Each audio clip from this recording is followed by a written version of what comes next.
Ya, bismillahirrahmanirrahim. Assalamualaikum warahmatullahi wabarakatuh.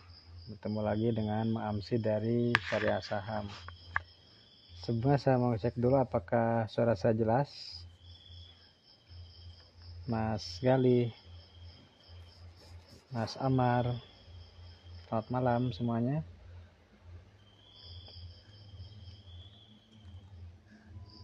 Oke, malam ini kita live dari Hotel Bintang 7 ya. Hotel Bintang 7 dari kantor ya, dan tepatnya ini dokter mondok di kantor.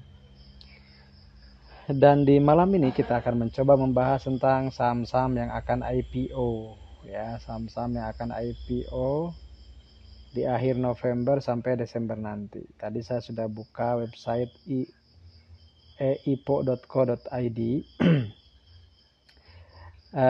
Ada beberapa saham yang akan listing di beberapa waktu ke depan, misalnya Daya Mitra Telekomunikasi atau MTEL, kemudian Cimori ya, Cisarua Mountain Dairy, kemudian RMK Energi, Bintang Samudra Mandiri Lines, Perma Plasindo, Avian, kemudian Adi Commuter, Wira Global Solusi, Jaya Swarasa, dan Depo. Itu yang dan juga Widodo Makmur Perkasa. Nah, beberapa saham itu sudah IPO ya. Jadi kita akan fokus kepada saham-saham yang belum dibahas. Kalau MTEL sudah dibahas dan ternyata memang masuk syariah ya. Kemudian juga WMPP sudah, Bino sudah, Boba juga sudah. Nah, sekarang kita akan fokus ke saham-saham yang belum sama sekali dibahas. Nah, tadi ada pertanyaan ke saya tentang saham WGSH ya, Wira Global Solusi. Apakah masuk syariah atau bukan? Nah, tadi ada saya sudah menghimpun, sudah mendata sedikitnya ada 8 saham yang akan menawarkan saham perdananya di akhir November sampai pertengahan Desember. Yang pertama ada Depo, kemudian TAYS ya. Apa tadi TAYS? Saya lupa singkatannya. Sebentar saya cek dulu ya. TAYS itu adalah Jaya Swarasa Agung ya, Jaya Swarasa Agung Tbk. Kemudian ada Cimori, Cisarua Mountain Dairy, kemudian RMK Energi, Avian ya, set Avian. Mungkin teman-teman sudah kenal dengan mereknya. Kemudian ada WGSH, ada ADCP dan BSML. Jadi saya urutkan berdasarkan tanggal listingnya ya. Depo, TAYS, CMRY, RMKE, Avia, WGSH, ADCP, BSML. Jadi kita akan bahas 8 emiten di malam ini.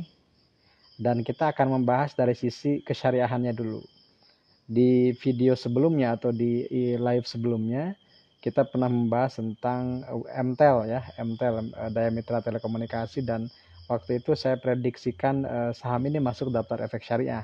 Dan ternyata tadi sudah ada keputusan final di OJK-nya dan dinyatakan syariah ya. Saya cek lagi di situsnya OJK, di pengumuman itu sudah ada per hari ini ya, tanggal 12 bukan hari ini, hari Jumat tanggal 12 November itu ada berita OJK tetapkan saham PT Daya Mitra Telekomunikasi Tbk sebagai efek syariah.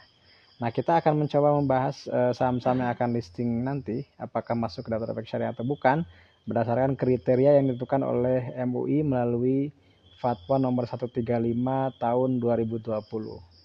Nah, kita akan mulai dengan Depo ya. Depo. Kode sahamnya Depo maksudnya. Namanya apa ya? Saya belum hafal namanya karena baru-baru semua ya. Catur Karda Depo Bangunan. Catur Karda Depo Bangunan, sektornya consumer cyclical. Nah, kalau kita cek dengan rasio keuangan dan juga total asetnya dan seterusnya, tadi sudah saya himpun datanya. Untuk Depo sendiri ya, untuk Depo ini kita cek dari mulai apa namanya, sebentar nih saya sesuaikan dulu. Kapitalisasinya sekitar 2,9, kemudian asetnya 1,25 triliun, liabilitasnya 600 miliaran, ekuitasnya 600 miliar juga. Nah, hutang berbasis bunganya saya hitung itu ada sekitar 45,5 miliar. Kemudian pendapatan totalnya 615 miliar dan non halalnya 926 juta. Nah, kalau kita kaji secara kriteria saham syariah, maka depo ini utang berbasis bunga dibanding total asetnya sekitar 3,65% dan pendapatan non halalnya sekitar 0,15%. Jadi saham ini lolos untuk screening saham syariah ya. Kemudian untuk TAYS ini dengan format yang sama ya, TAYS dengan format yang sama, saya sudah hitung utang berbasis bunga dibanding total asetnya itu 52%. Dari sini kita sudah bisa menebak atau memprediksikan TAYS kayaknya tidak akan masuk daftar efek syariah. Kemudian Cimori. Nah, Cimori atau Cisarua Mountain Dairy itu utang berbasis bunganya sekitar 5%-an. Kemudian pendapatan non halalnya 0,11%. Jadi Cimori ini masuk ke dalam efek syariah, kemungkinan seperti itu. Ada lagi RMKE. RMKE ini RMK Energi ya. Utang berbasis bunganya 499 miliar. Kemudian dibandingkan dengan asetnya 1 triliun, maka utang berbasis bunganya itu 47%. Ini tipis sebenarnya, tapi karena di atas 45%, kemungkinan RMKE pun tidak masuk ke daftar efek syariah. Kemudian ada Chat Avian ya, atau Avia Paint. Avia apa nama ininya, nama perusahaannya? Saya cek dulu. Nama perusahaannya adalah PT Avia Avian ya. PT Avia Avian. Nah, Avian ini asetnya 2,9 T, utang berbasis bunganya 800 miliar. Jadi hanya 14%. Kemudian pendapatan non halalnya hanya 1%-an. Jadi kemungkinan Avia Pen itu masuk ke daftar efek syariah. Kemudian tadi yang ditanyakan adalah WGSH. WGSH ini utang berbasis bunganya persentasenya 2,5%, pendapatan non halalnya sekitar 0,13%. Ini juga masuk efek syariah. Selanjutnya ada ADCP. ADCP ini Adi Komuter ya. Adi Komuter ini utang berbasis bunganya 18%, pendapatan halalnya hanya nyaris 0%. Jadi ADCP kemungkinan masuk efek syariah. Terakhir BSML ya, BSML kode sahamnya utang berbasis bunganya 64%, kemudian pendapatan halalnya nyaris 0%. Nah, karena utangnya sudah lebih dari 63%, kemungkinan BSML ini tidak masuk efek syariah. Jadi dari 8 yang dibahas, yang masuk syariah itu kemungkinan adalah Depo, CMRY atau Cimori, kemudian Apian, WGSH, dan ADCP. Sementara 3 lainnya BSML, RMKE, dan TAYS itu kemungkinan tidak masuk daftar efek syariah. Tapi disclaimer on ya, teman-teman nanti cek lagi di situsnya OJK. Nah, sekarang kalau kita kaji secara rasio keuangan yang disesuaikan setelah IPO, kita juga bisa melihat di sini profitabilitas, kemudian return on equity-nya, kemudian debt to equity ratio-nya, kemudian nilai bukunya berapa ya. Di sini saya simpulkan saja, nanti infografisnya saya tempelkan di sebelah kanan ya, kalau di YouTube di sebelah kanan di videonya itu. Ya, nanti teman-teman bisa cek detailnya gitu. Kebetulan datanya saya input tadi ya, tadi sore gitu. Masih baru nih. Jadi saya hanya menjawab kesyariahannya. Kalau masalah peluang prospeknya mungkin sudah dibahas oleh teman-teman lain, oleh video lain. Jadi karena saya khasnya dalam mengkaji tentang kesyariahan suatu efek, saya kaji dengan total utang berbasis bunga dengan pendapatan non halal.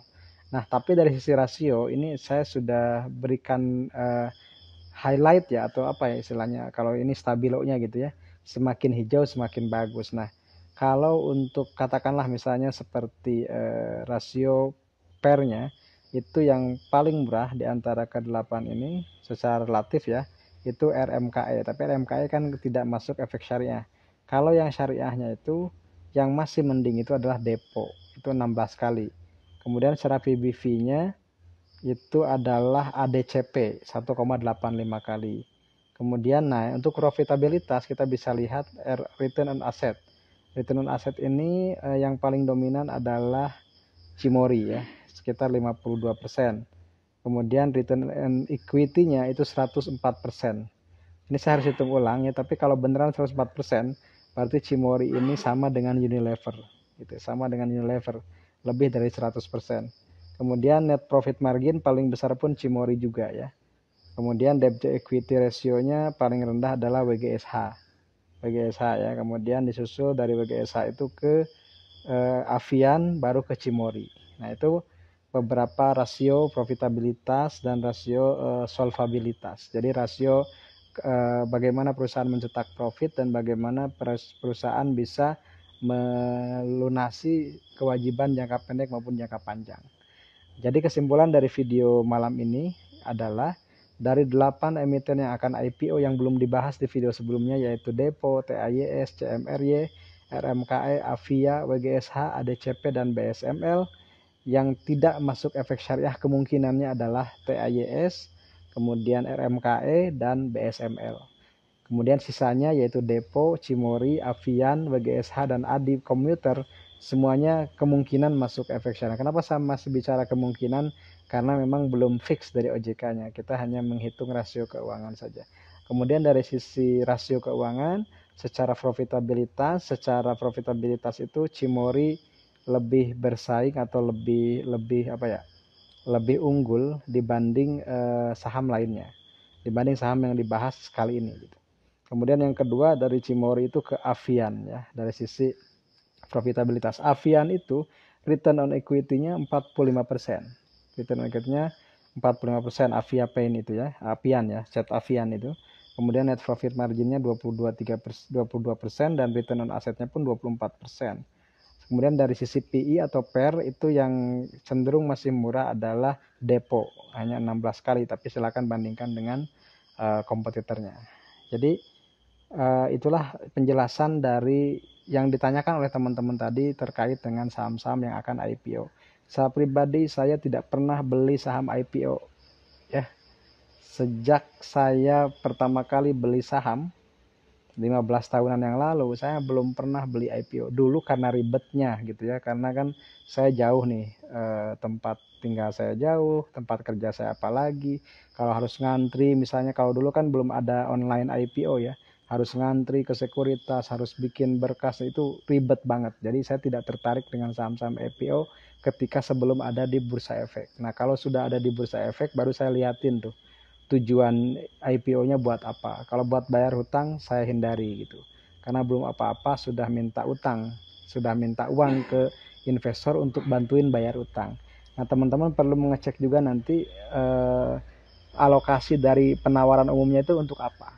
Kalau untuk katakanlah misalnya penambahan modal, belanja kerja, belanja modal, kemudian ekspansi, it's okay, boleh diperhatikan. Tapi kalau di awal sudah buat bayar utang lebih dari setengahnya, lebih baik dihindari. Kenapa? Karena dari awal aja kita sudah dibebani liabilitas supaya bantuin mereka bayar utang. Itu ya. Jadi terima kasih atas perhatiannya. Kalau ada pertanyaan boleh nanti komentar di YouTube-nya, boleh juga di komentar di Instagram. Mudah-mudahan bermanfaat. Terima kasih. Alhamdulillah ya, saya sehat, Razu dan teman-teman.